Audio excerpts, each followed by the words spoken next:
You're listening to the Main Event Radio Show. My name is Ryan Ryder. With me, I have the Viz. 2010 is just a few weeks away, and it's shaping up to be a huge year for professional wrestling. The biggest story has got to be the acquisition by TNA Wrestling of the legendary icon, the immortal Hulk Hogan. And now, for the second time, I'd like to welcome on the line none other than the Hulkster himself, Hulk Hogan. Welcome to the main event. Man, are you guys talking about me again? Definitely, Hulkster. How you doing, brother? Oh, good, man. Real good. Just got back from Australia on a little Hulkamania tour, and I'm getting my momentum back, brother. Definitely. Last time you joined our program, you spoke about how you were watching TNA and that they needed that one momentum-shifting move. Now, 3 years later, look what's finally happened. You're signed on the dotted line with them, and it looks like you're going to be giving Vince McMahon a run for his money one more time. What can we expect from the partnership between you, Hulk, and TNA? Well, brother, we kind of made that announcement last week at the UFC match there in Vegas that we were going to go head-to-head on Monday night. I think the fans, want to see those Monday night wars again. That was a great time in wrestling about 10 or 11 years ago, and the fans need a choice, and the talent also needs a choice. And, I think me partnering up with Dixie Carter, I think I've got a set of fresh eyes, and I'm not all about the writers and, having the writers telling you every word to say out there, and I'm not all about, going to the arena and having the promoter go, okay, well, here's your agent, Jerry Briscoe, or here's your agent, Pat Patterson. I'm not all about, sitting there and talking for 4 or 5 hours about a 10-minute match. The way I feel, if these guys can't talk and they can't wrestle, they ought to pack their bags and head up north, Yeah. And, the writers have a place.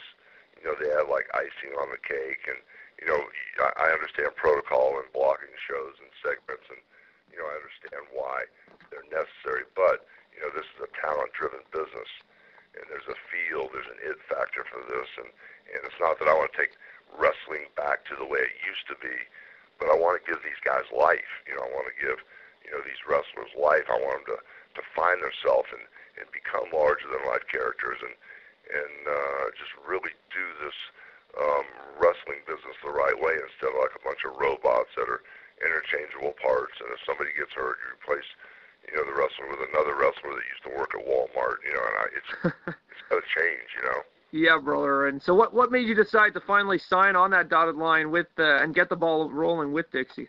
Well, brother, the truth is I've been talking with her off and on for 4 or 5 years, and I had a tough couple of years. I lost my family, and financially I got wiped out. I had 3 back surgeries, and I was saying it was so toxic and such a negative relationship, at home for 23 years, that after I went through all this craziness, I said that was kind of like the first half of the game, and I did some good stuff in the first half of the game, and there was a lot of negative stuff in my personal life, but now this is the second half of the game, and, what do I want to do in my life? And so I decided to take the high road and go back to work and get back on track. I had to look at, reality TV or doing more kids movies or the wrestling business. And the partnership with Dixie Carter was both self-serving, and it was also necessary for me, and it was also what's in my blood and what I love to do. So when they told me that I could turn this thing upside down, instead of just coming in as a talent in wrestling, I said, well, and there's no other way to explain it other than use the Vince McMahon name. If I come in there and I have total control to do what Vince McMahon would, watch and make sure every aspect of that company has a flavor and has life and done the right way, well, then I'm interested. If it's just to come in as another wrestler, and all of a sudden here Hulk Hogan comes down the aisle, all right, we do a half a number this week, and then after 3 or 4 weeks of seeing the shirt ripped off in the leg, about nobody cares anymore. But if it was to really come in and give this company direction, really come in and find out who can go and who can't, and really come in, and I'm not coming in with an edge where I'm mad at everybody, because everybody has something to contribute. Vince Russo and the writers, the other writers with him, and all the rest. I want to hear what they have to say because I've learned from everybody. And the people that can't pull their own weight, they're going to be gone. And so I'm excited about going there. Yes, and it is an exciting time to be a fan as well. As you mentioned, January 4th, it's going to be live on Spike TV, TNA Impact going head-to-head with Raw for Monday Night War 2.0 of sorts. What do you think the chances are going up against WWE's flagship show? Well,